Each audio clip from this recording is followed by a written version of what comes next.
This podcast on covalent bonding is going to cover some exceptions to the octet rule, as well as introduce the VSEPR model, the arrangement of atoms in a covalent molecule to achieve various shapes. So let's look at the three exceptions. The most common exception that you can see with the element nitrogen, since it brings 5 electrons to the electron sharing party, is sometimes you might see that it ends up with an odd number of electrons. There's really not much you can do about this. If you check out right here on the nitrogen, nitrogen brings 5 electrons, oxygen would have 6 valence electrons. No matter how you add it up, you have an uneven number of electrons. And it could be drawn in either way that you see at the bottom of the page, but don't worry about having to know which is the more correct version. That would be a topic we would cover in AP Chemistry. So molecules like ClO2, nitrogen monoxide, nitrogen dioxide, it's okay if they have sort of an odd number of electrons. In some cases, and it's fairly rare, it's mostly with the elements like boron, for example, you can have an atom in the center hooked to 3 other atoms to make a molecule with less than an octet. Now, for some reason, the image is kind of fuzzy, but notice there are only 1, 2, 3 pairs around this boron in the center, giving it only 6 electrons. So you can find this for compounds that are in group 3A. That's the one that I see more frequently. I suppose you could see it in group 1 and 2A, but those are ionic, so I'm not sure I would categorize them as having the same type of bonding structure. So BF3 would be a good example. Anyone else in the column with boron has the possibility of having only 6 electrons around it. The third exception could be that you have more than 8 electrons around a central atom. This is also called an expanded octet. The classic elements that can do this are sulfur, phosphorus, chlorine, iodine, and xenon, although there are others.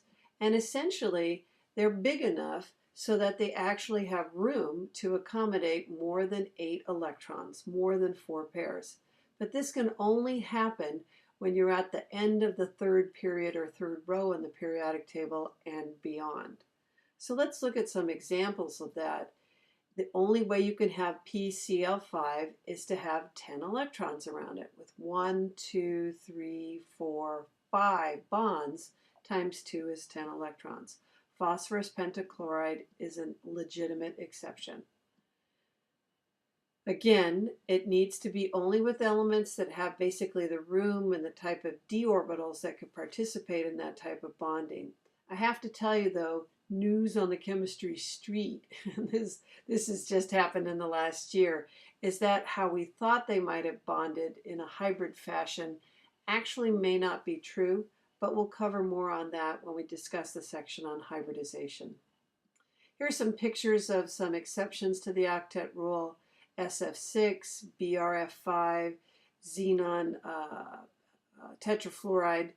Don't worry about the names of the shapes. Just notice that you could have 6 atoms attached to a center.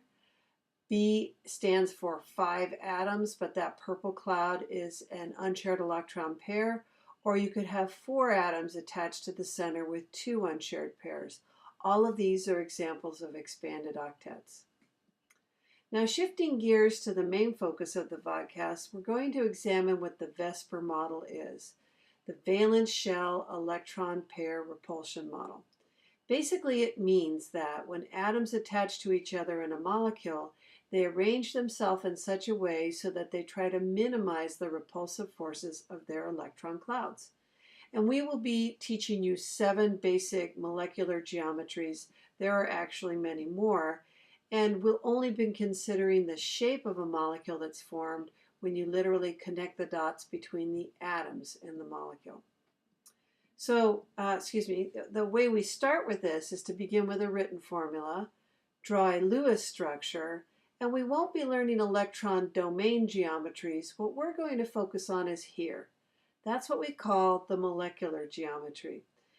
And the molecular geometry is the name we give the shape by simply connecting only those bonded atoms. We'll be ignoring the unshared pairs of electrons, but as you will see, those have a critical impact on the shape of molecules. So let's take a look at some possibilities. The linear molecules are the easiest. It's either two atoms hooked together. There's only one way you connect two dots. It makes a line. Or you could have a linear molecule such as carbon dioxide, one atom in the center, two atoms attached on either end, no unshared pairs on the center atom. So if you look at this word non-bonding domains, please go ahead and fill in on your notes on your handout. That just means unshared electrons. And bonding domains means that CO2 has two bonds. Don't worry that they're double bonds. We're talking about there's a bond from the C to the oxygen on the left and one from the carbon to the oxygen on the right. Not to worry about it being a double bond.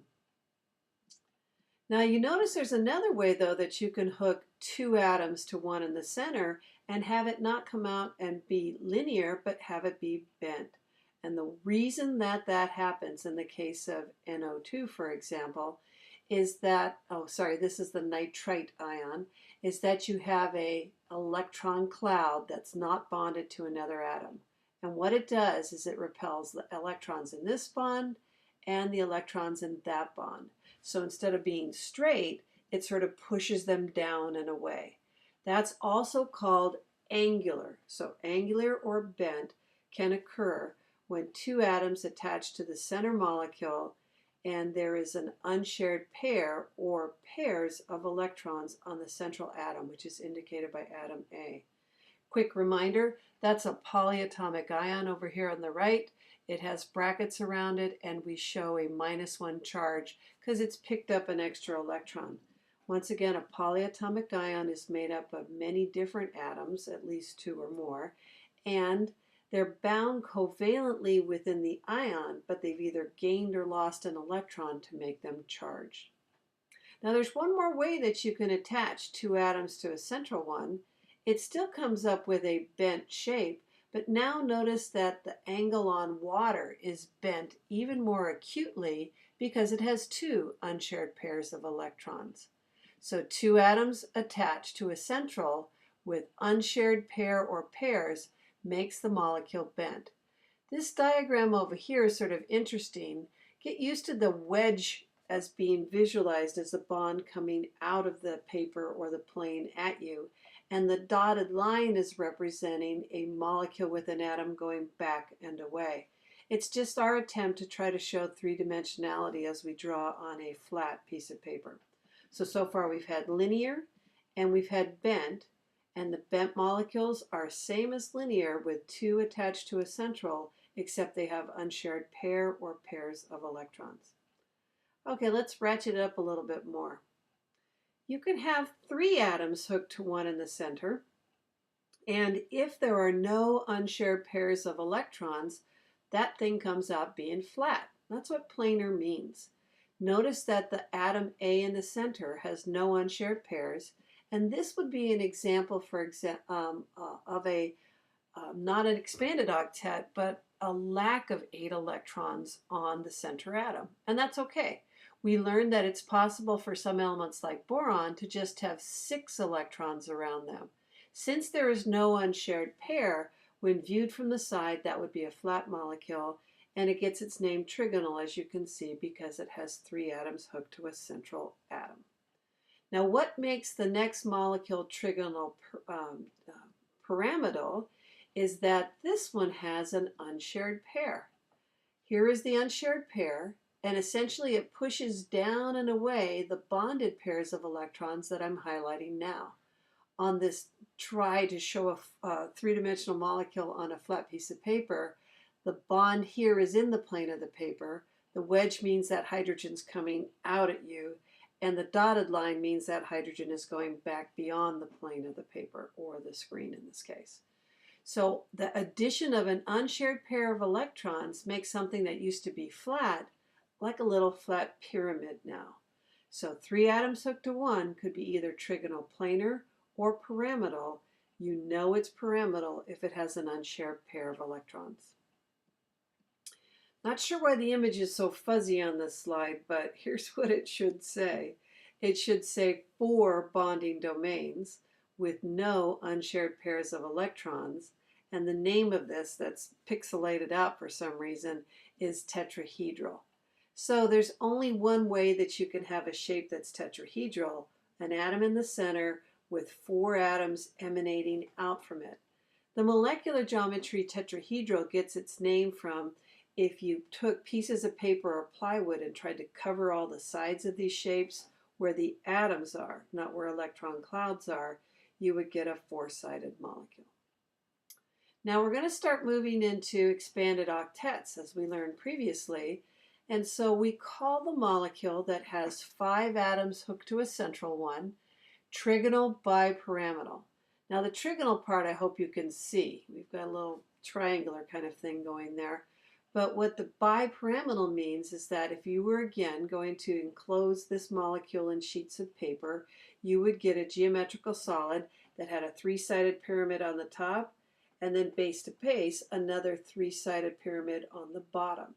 So phosphorus pentachloride is an example of a trigonal bipyramidal molecule. No unshared electrons.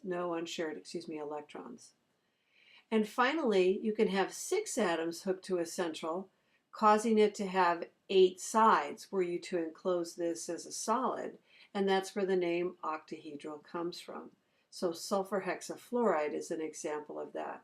So the last 2 were examples of expanded octets or octet exceptions, which occur when you have the central atom be something at the tail end of the 3rd row on the periodic table and beyond. There are other molecular geometries, and you do not have to learn what we call the electron domain geometry, but you do need to be responsible for being able to, if given a formula such as you see here, draw a Lewis structure and then predict the molecular geometry of that molecule. Okay, I think that's it for now because that clip won't activate. If you take a look at the bond angles on some of these molecules, you can see that some are quite obvious, like 180 degrees on the linear molecule or 3 120-degree angles on the trigonal planar. When you look at something like the trigonal bipyramidal, there are 120-degree angles on the atoms that come out of the equator from that molecule center. And then there's 90-degree angles formed this way, which we call sort of axial. And as you look at this octahedral molecule, you have 90-degree angles in both orientations. One last thing I wanted to point out is that the shape of the molecule is greatly determined by the presence or absence of unshared electrons on the center atom. So even though you don't see this unshared electron here on the Lewis structure or here on the electron domain, it's actually invisibly placed right here, which pushes the NH bonds down and away, making that a little flattish sort of pyramid, but not planar.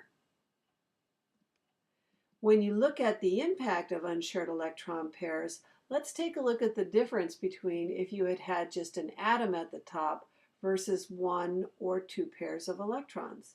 If this was a tetrahedral molecule, the angle that I see here would be 109.5. But if you place an unshared pair of electrons on top instead of an atom, it pushes down with greater repulsive force than a bonded pair, and it makes the angle more acute, less 107 degrees. And even more unshared electron pairs, such as right here on water, compresses that angle even more. So the bond angle is going to decrease with the greater number of unshared or lone electron pairs. This picture shows the reason why an unshared pair electron cloud is huge compared to a shared pair, so it has a greater repulsive effect. And if you have a double bond, pretend for a moment that this might have been a carbon attached to 3 chlorines with a single bond, then the angles would just be 120. But if you place a double bond as one of those 3 bonds, the double bond has a greater repulsive force. It pushes away the electrons in that bond and in that bond, making this bond here less than 120 and this one greater. So as you can see, back to our theme we've been studying all year, You can't locate an electron. It has almost no mass. It's moving at the speed of light practically, and yet it has a tremendous impact upon shape of molecules, which determines their behavior. All right, at the next time that we meet, we'll be discussing hybridization. Until that time.